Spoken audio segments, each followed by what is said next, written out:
Hey, I'm ready. I'm Matt Hudgins. He's Dave Mulvaney. This is Profitability MD. Mr. Mulvaney, how you doing today, buddy? Matt, I'm doing great, and I see you're doing great as well. Yeah, 42 degrees here in Atlanta. I Uh, just got back from visiting clients in South Florida. So I was in Fort Lauderdale, Delray Beach, Boca, and West Palm, and it was 80 and sunny. So I'm a little thin-skinned. 35 this morning here in Jacksonville, and then it's about 58 now, so it's not bad. We're going to be real nice on the weekend. Hopefully, real nice next week. We got TPC here in Jacksonville next week, so That is right. I forgot about that. Yes, the fifth major. that's the one, the biggest purse in golf. Do you go to that tournament at all? Go hang out? Just fun to walk around? It's a big event. Religiously, I will be out there on Thursday and Friday for sure.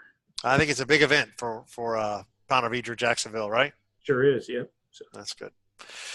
All right. So I had a great coaching meeting today with one of my existing clients, and I thought it'd be good to kind of share that and get your input on it. And I think it's actually valuable for different industries. We've talked about in the past kind of 5 ways to grow your business, right? So you got to get more leads, meaning more opportunities. You got to convert those leads, right? We got to do increase number of transactions with our existing clients. We've got to do higher prices, which really means bundling of services, and then higher profits, which is really not about expense, but more about better utilization of your existing resources, okay? So this was a conversation I had with one of my coaching clients who's veterinarian. He's a veterinarian, but can be said for dentistry as well, for dentists. It can be used for HVAC contractors, pretty much anybody that can do service type businesses. And really where we started going was he had hired some more staff so he could have more time off. And so the conversation started that his payroll as a percentage of revenue had gotten kind of out of whack, higher than what he wanted. And I said, well, there are 2 ways to fix that. We can either cut the expenses or we could grow the revenue. Let's talk about how we can grow the revenue. So that's how this conversation started. But again, the number 3 in there is increase the number of transactions with existing clients. That's a way to grow business. So this is a great example in a conversation we've had, you and I have had as well, turned into right? Upsell, downsell, cross-sell. What else can we sell when somebody comes in the door of a veterinarian, of a dentist, or HVAC when you're visiting, other contractors, okay?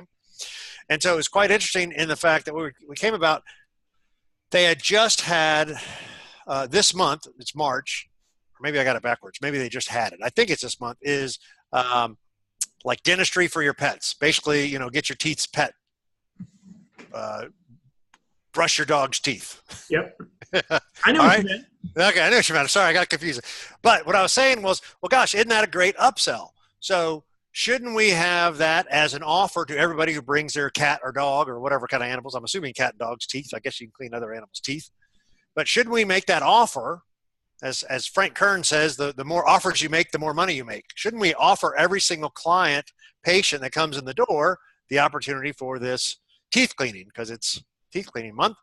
And if you want to offer a discount or not a discount, let's just say it's whatever it is, $100 I think it's like 100 or $200 for a dog.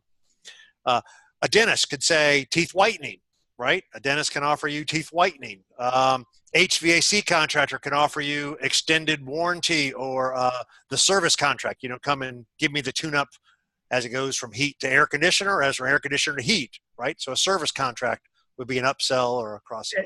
I'm gonna throw something in there. I actually talked to multiple HVAC contractors recently, and the same question I asked all of them. I said, how many air filters do you sell a month? And they said, I don't think we ever sell any. We go out and do a cleaning, we put a new filter in. I said, okay. Are these people on a service contract? He said, no, not necessarily. I said, then why aren't you selling them a 6-pack of filters? Every technician should sell 6 filters on every job. It's not much, but let's say the filters cost you, let's just say they cost $2. They're better than the ones, or $5, doesn't matter. You could sell that at 200% markup. And just because you're there, you could offer like hey, I'll give you a year's supply and give you a substantial discount, and you'd still be making 150% markup. And if every truck on every call was trying to do that, your sales, you'd sell a bunch more, and it would cost you nothing other than to take up some space in a truck. Oh, and that is a perfect example. Exactly right. That's increase the number of transactions with your existing clients. I would even say that my bet is that would help the HVAC guy with the service contract. In other words, here's how I'd pitch it. I'd say, let me show you how to switch these filters out. You should switch it out once a month. I can sell you a 6-pack or a year's worth. And then the wife will say, well, my husband will never do that. How about I just do a service contract? Yeah. Yeah, but I think it reads right into the service contract. Well, especially if the HVAC contractor does as good a job like pretending that he's having trouble getting at the thing. If he acts like OJ putting the glove on, like he's having real struggles, and if he does that, then the wife will say, "Oh, I don't think my husband will do that," and then she'll want the service contract. So you'd have to kind of teach your guys to play a little acting game, a little like it's tough. And you're way above my head now. Okay, all right. But that's a great point. So that's a great thing, an add-on and upsell to the thing. So going back, this is really interesting. So this goes into what's his name? Cialdini. There's a book called Persuasion. Yep, Persuasion. Yep, that's his name. Robert. I know it's Cialdini. Somewhere in there. Yes. The Art of Persuasion. Yeah, the Art of Persuasion. So this is a perfect conversation we had with him because we talked about the sales process and what do you want the ideal experience to be for somebody who comes into your offices, right? Yeah. And so they got a receptionist greeting, and they have a technician that takes you back and does the initial kind of testing and then they have the vet comes in, and the technician kind of finishes the thing out. Same thing for a dentist, right? The dentist has the receptionist, and then they'd have the hygienist come, and then she did cleaning, and the doctor visits, and then yada. Same thing, right? And so we talked about persuasion. I said, well, here's what we can do to make it easier. So not oh, by the way, so we always have these reasons why we can't do it. There's a reason why I can't sell 6 HVAC filters. I'm sure the guys that you've talked to gave you a reason why they couldn't.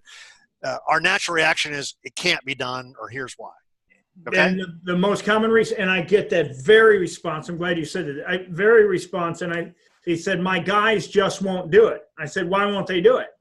He said, they just won't. I said, what if you gave them a commission? He goes, well, they're not really salespeople. I said, when you offer people money for doing something, we did this with electricians and surge protectors. I said, if you'll put surge protection in the back of every single one of your guys' trucks, and when they go out on a lightning damage to a customer, and you say, look, and it was about a $600 residential surge protector, it cost the electrician, it cost the contractor like, I want to say it was $275 for the surge protector. He was going to sell them for $600. He told his guys, I'll give you 60, or I trained his guys that you're going to get $60 for every one you sell. Guess how many they couldn't keep enough on the trucks? They couldn't keep enough on the trucks. That is awesome. That's the point, is if you give people commission, if you're paying, it doesn't matter if you're paying a guy $20 an hour. If that guy can pick up $5 every other hour, that's a $2.50 an hour raise. That's substantial. That's 10% raise, Oh, yeah. That's exactly right. And that is beautiful that you say that, because that was my point. I was saying the two things I was saying would be training. If we train them how to do it, it's easier.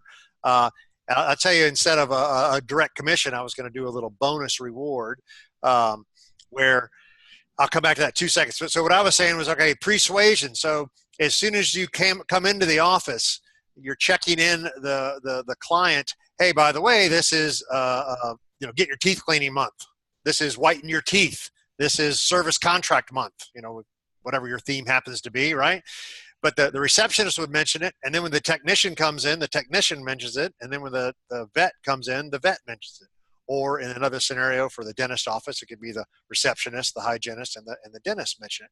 And so if the marketing budget is good, you could even have it playing on a television set. Instead of having Oprah on the television, you could have your monthly message playing on a loop in the lobby, done by a professional, exactly right. Of course, good copywriting, and that can be done as well. Exactly right. So the persuasion is by the time that the vet asks, you want to get your teeth cleaned, or can we schedule you for teeth cleaning? Do you want to do it today? Do you want to schedule it? They've already heard it 3 times. Yep. So you're pre-planting the seed, so they've had some time to think about it, as opposed to you just drop it all at once. Plus, there's less pressure, right? There's no pressure on the vet. Well, I don't want to sell them on the upsell to the dentistry, right? But if it's everybody, hey, we're not upselling anybody, we're just informing them, hey, would you like a 6-pack of vents, of air filters? Hey, would you like surge protector, right? We're just offering. We're not selling anybody anything they don't want or don't need. We're just offering it. So in this example, I was saying, in your existing, we're working on systems and processes and how important it is to systematize your business, because as he grows his staff, he wants to maintain the good feel of his business. So I said, well, we got to have systems and processes, and we got to make sure they're following the system and processes. And look, we could plant these little drips in here where they mention the theme of the month, right? And then it's nobody's got the pressure to sell. And then if they sell X number of teeth cleanings this week, you could give them a cash bonus. You could have, we're going to do a pizza party. You could take them all to dinner, any kind of camaraderie. But as we've talked about before, that you got to measure it, because whatever gets measured gets noticed and improved, right? Sure. So you got to know, okay, if we did, and then the numbers were similar. I think a dog teeth cleaning is like $200, right? So if we did, they're open 6 days a week. If you did, I think I ran the numbers, 2 a day, right? Where's my little numbers? Yeah, 200 average. Yeah, dental teeth cleaning 2 a day, 6 days a week. That's $2,400 a week times 52 weeks. That's $125,000. And what? That would go right to his bottom line, right? Because he's not paying the vet anymore. I'm sorry, not paying the receptionist anymore, the technician anymore, the other vets anymore. Goes right to bottom line, right? And the one thing, take that a step further. The one thing about the teeth cleaning, which is one of the things I always talk about with contractors, and I say contractors, is the beauty of that is it doesn't require a veterinarian to clean teeth. You don't need somebody with a doctorate. Now you can move into a lower cost labor profile. And if you're doing enough of them, guess what you can do? You can take somebody who's already on staff, who might be getting paid $15 an hour, and all they do is teeth cleaning if you get good at that. Perfect. All of a sudden, you've become, you've made the profitability far more massive, and you're still a veterinarian, but you're selling a high margin product with the lowest caliber of labor. And you mentioned that with electricians, about how you can increase their profitability by doing the same thing with electricians. You mentioned that. Correct. So it can be done in any field, and if the focus is on a high margin product that requires a low level of, I don't like using the word level, but a lower caliber of labor, or lower level of education, then that's that's a very profitable activity. Right. So this fed right into the next conversation, right? So the 3 easiest ways for this person to generate more revenue was to, let's sell more stuff to our existing clients. That's what we're talking about, the upsells. We just use the teeth cleaning as the example.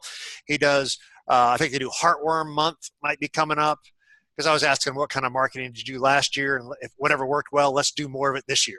That's a Frank Kern specialty. Whatever worked, let's just do more of it, right? Yeah. But the next part was talked about what we talk about, a reactivation campaign. That's what we call it in dentistry. That's what you call it in veterinarians. Same thing with HVAC guys, and in any type of contractor, truthfully, right?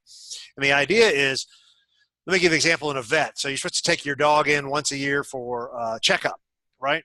So if I forget to take my dog to the vet, I probably haven't gone to another vet. I just forgot or haven't done it, right? Dentistry, you're supposed to go in to see your dentist every 6 months. If I didn't go in, I missed my appointment.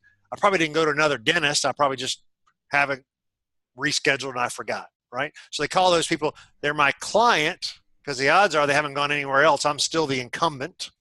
HVAC guy, if you switched out a residential HVAC, a commercial HVAC, you're probably the incumbent HVAC guy. Yeah. For when they have a problem. Same thing with electrical contractor. You did all the repairs after a lightning strike, right? Or electrical fire. You're their incumbent until otherwise you're being replaced, if you stay in front of them, right? Follow up. Oh, yeah. So we call this a reactivation campaign. We go back and say, all right, let's look at all the people that haven't been in dentistry. It's 6 months to 2.5 years. Vets, since it's an annual checkup, it can be longer. So, 1 year to 5 years, you could go forever. But the point is, reactivate those. Hey, Dave, it's been over a year since we saw you and your dog. Love to have you guys come in. oh, by the way, here's where oh, by the way, this is get your dog's teeth cleaned month. And if you bring in and do your annual checkup, we'll give you a 10% discount. So instead of $200, it's $180. Right? Perfect. Now I've tied together the theme of the month that I was already trying to upsell all my existing clients, right? With the theme of the month when I'm trying to reactivate you. Hey, come in and bring your dog. Annual checkup. This is the price bundling, right? Instead of offering a discount on the actual service like the checkup, let's do the discount on the bundle, right? What's the margin on the teeth cleaning? You know, like you said, it's 99%, right? I don't know how much the toothpaste cost and the labor, you know, $5, $10 to teeth. And so it's mostly margin. So I can give you a 10%, 20%, heck, 50% discount. You feel like it's a deal. Oh, I've been meaning to bring the dog in, and now they're doing a teeth cleaning for half off or 25% off. Sure, I'll come on in. Right? Perfect. So that's the number 4 thing. Was, remember, we called number of transactions number 3, pricing. Instead of increasing your pricing, it's bundling your pricing. So we could bundle the theme of the month with the annual checkup and reactivate you as a client. Same thing with dentistry, right? It's been 2 years since you went and got your teeth cleaned. Hey, Dave, it's great. You know, we've missed you. We haven't seen you in a while. Love to have you come in. And oh, by the way, teeth cleaning, which usually is $200, we're doing 40% off if you come in and do your annual checkup, right? Yep. I didn't discount the annual checkup. I discounted the value add, the teeth cleaning, the teeth whitening. I mean, in that situation. So the idea is, I don't believe in price discounting as a way, just like you talked about. You don't want to be in those bidding situations, right? This is a way to reactivate by combining, right? Now it's not apples to oranges. I mean, now it's apples to oranges instead of apple to apples. It's a checkup with a teeth cleaning. Why wouldn't I go? My dog got bad breath. I've been meaning to have the dog's teeth cleaned. Now this is the perfect time for me to do it. Yeah. Right. Yep. Especially if it's limited. Of course, I believe anytime you offer something, you need to have a reason for them to act now. So that's another theme of the month. Yeah. Theme of the month. So just this month. You do this month, you're going to get this. At the end of the month, that's it. Right. That's gone. It's got to go away. Then we could have a theme of the month, right? Each month. We could have the heartworm thing. We could have teeth. If you're a dentist, you can have teeth whitening. If you're HVAC, I don't know, whatever, electrician, maybe you wouldn't be able to have a theme of the month if you're one of those. But the season, right? HVAC guy could have, spring cleaning, summer tune-up, winter, whatever. Winterization. Right? I don't even know. I mean, but I'm sure there's something in winter. You can have themes is what I like to call it. And so it's a limited time. Maybe it's not 1 month. Maybe it's 6 weeks or 2 months. But you're exactly right. I definitely believe in the scarcity. But so now we've talked about, all right, look, he could upsell his existing patients, right? He could reactivate some old patients with a little incentive, the theme of the month, right? And then the third thing that we talked about, which was in dentistry and in vets, you have these things called diagnosed but not treated. Maybe he's got the same thing in HVAC now that I think about it, right? Which is you got a cavity and you just haven't had it fixed. Your dog has, a lump or a tumor and you just haven't had it fixed. HVAC, during that spring tune-up you did, the tune-up on me, and you said, look, your unit's about to go, your blowers are about to go, in order to replace it, yada, yada, yada, right? So we know where the people are that have the problems. So now the third step would be, let's reach out to those people, diagnosed but not treated. And reach out with them with hey, I know you got some lumps and bumps. I know you got a cavity. I know that you have issues with your HVAC unit. Maybe there's something electrical. And then we would have to offer some sort of incentive, probably a limited time incentive to get them in the door, right? Well, especially, let's say you're in one of the northern states and I know you got a problem with your boiler. Well, The best time to get that boiler fixed is probably in the summer, okay? Because you're not having problems with the boiler, And the same with HVAC. When are you going to give that incentive? You want the work in the winter, so that's when you'd give those incentives. Hey, I know your unit is at 12 years old and it really needs upgrading. So here's what we're going to do. We've got a brand new XYZ. It's got all the bells and whistles. It's got the special paint on it to keep it from rusting. It has a 10-year warranty. And right now you can get X% off until the end of December. And those are the types of things that can push your existing market to make a move. And that's more transactions, and they think they're getting a great price. But you offered a discount, maybe not even I don't want to imply you didn't offer a discount, but perhaps you would have given anybody the same price had they called in anyway, because it's December and you want to do anything to get work. Trying to keep your guys busy. Yeah, exactly right. And so what's interesting about that, if we wrap that up, so what were the 3 ways that I suggested we increase revenue, right? We're talking about increasing the number of transactions with his existing clients. We talked about, so that was the upselling. We talked about bundling for the pricing and the reactivation campaign. And then we talked about the diagnosed but not treated. So we know where the problem is. We know who has the bad boiler. We know who has the bad HVAC.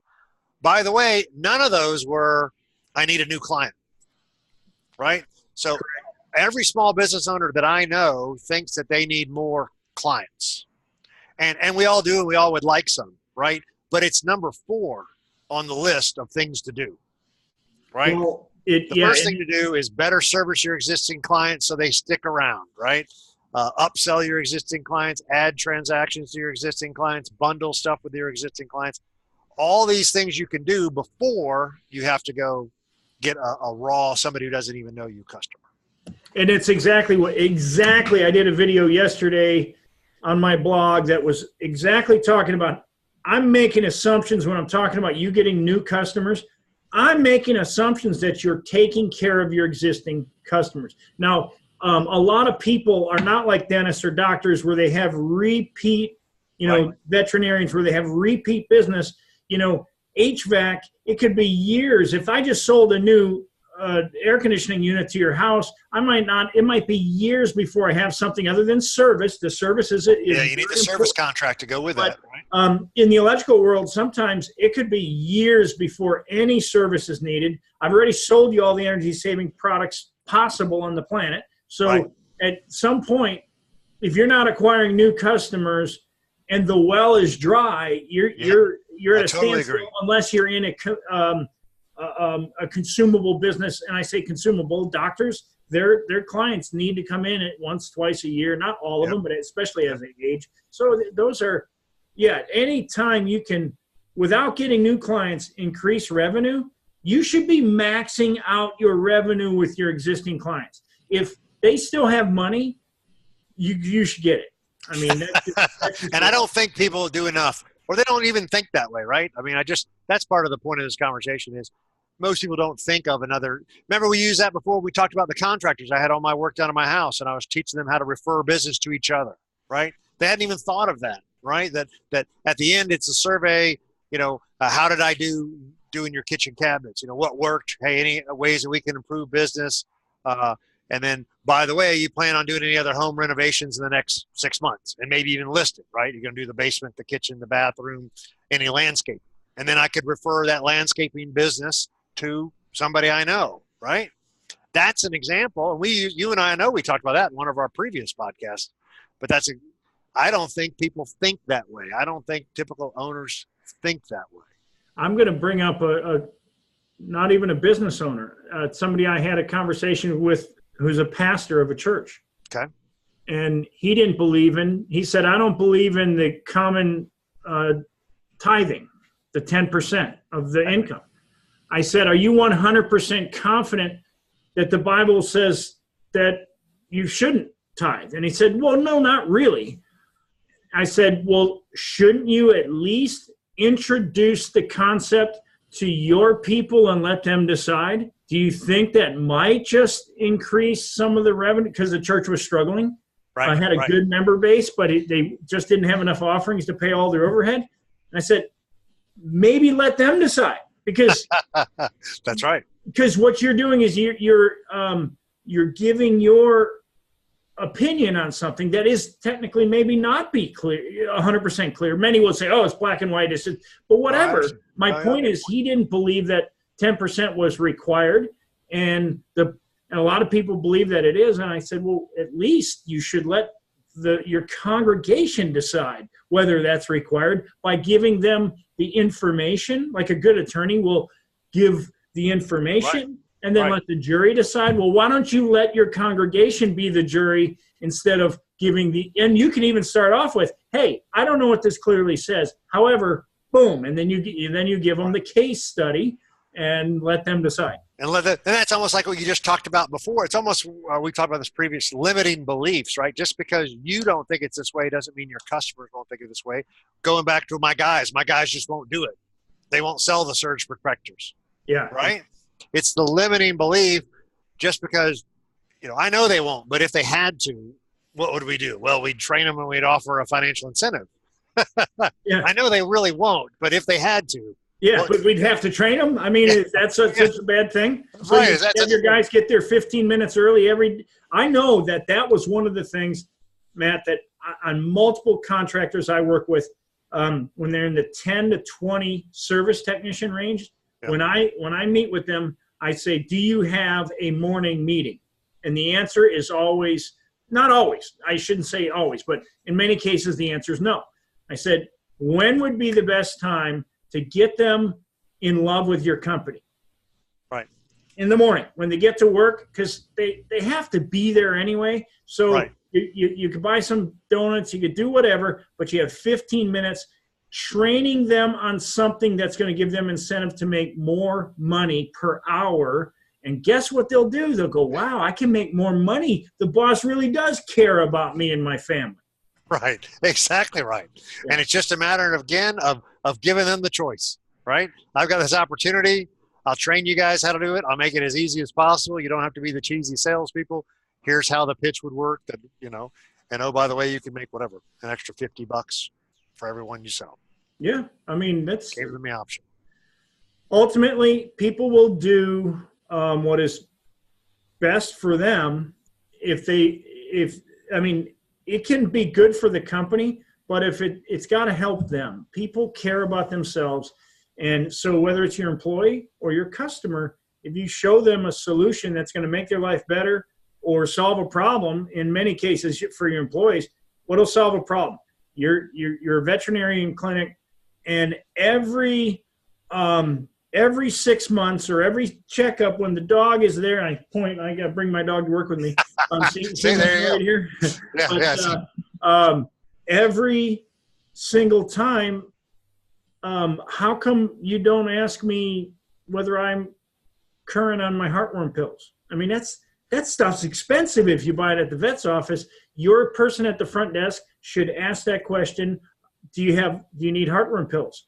There you go. Of course, it's kind of uncomfortable for the person standing at the counter who doesn't want to spend the $70 extra to get heartworm today. But guess what they do? 90%, maybe not 90, maybe half. But it doesn't matter. Do you want them to order them online or do you want them to order them through you? Well, it's McDonald's, right? Do you want a large fry with that? You want to upsell whatever they sell. You want a large Coke and large fry with that. Or you just want the regular, right? They started asking that. Do you want an apple pie to go with that, right? It's just that's what they train the McDonald's people to do is upsell, right? I have not been in a McDonald's in a long time, but that's an old story. So Well, what is awesome about McDonald's is that the stigma with fast food has been bad for a lot of years, but yet McDonald's is still, they call them quick serve now, is still one of the top quick serve restaurants in the world, because what they do is they teach their people to upsell. They make nothing on their advertising. You walk in and you buy their 99-cent thing or whatever, they make nothing. But when you upsize that, buy that biggie size and the biggie fries and whatever it's called, when you get all that stuff, that's when they start making money. And they make a lot of money because they make a lot of money. That's how they train their people. That's exactly right. All right. I think we're right at our time. So summarize, we were talking about, 5 ways to grow a business. We really talked about today the number 3, increase the number of transactions with existing clients. And that's kind of upsell, downsell, cross sells. And we talked about pricing. Number 4 is increase your pricing. But instead of increasing your pricing, we're talking about bundling by adding a little value-added service that you have a pretty good profit margin on, the perceived value. We talked a little about persuasion, which I can't remember the guy's name, Cialdini. Yep, Robert. That could be a Cialdini. Persuasion of somebody, persuasion if somebody were looking at. Yep. All right. Where can we find you, Mr. Mulvaney? Easiest place to find me is at davidmulvaney.com. You can find me also on LinkedIn and webinar. I do a Thursday webinar.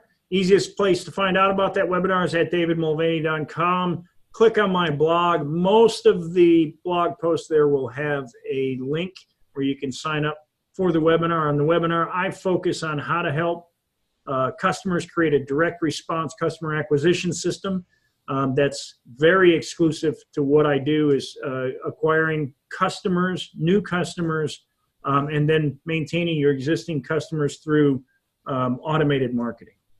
Perfect. Where can we find you, Matt? Yep. So me, 10xprofitblueprint.com is the best place, 10xprofitblueprint.com. And of course, I'm on LinkedIn as well, which we love. We love LinkedIn. All right, my friend, always a pleasure. Until next time. Till next time, Matt. Take care.